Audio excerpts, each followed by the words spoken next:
Evening, magandang gabi sa inyong lahat. So guys, ayan yung inano natin kanina, binabad natin. So gabi na, so almost 6 hours na.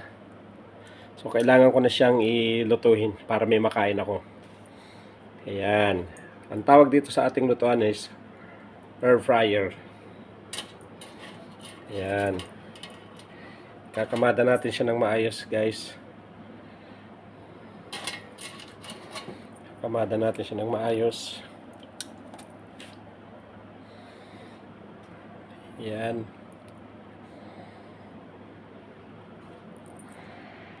So ayan na, una na natin siya, ilalagay na natin siya dito, isasalang na natin siya sa ating air fryer. Then pipitin natin ng 30. Yan.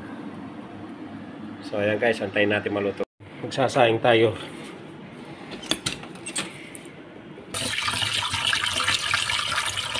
Ayan, at isasalang na natin habang inaantay natin maluto yung ating na air fryer na turbo chicken.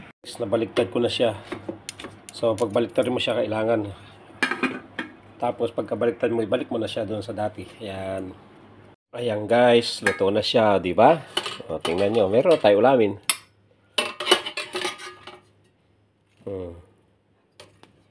Ayan eh, ulamin natin.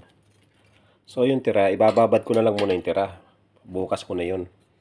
Mas maganda yung babad na babad. Mas malasa, di ba? Oh, ha? Ayan na guys. Don't forget to subscribe my channel and like. Pakilagyan ng bakas, thumbs up tayo. Para puntahan ko rin yung mga bahay-bahay nyo. So ayan ang ating luto.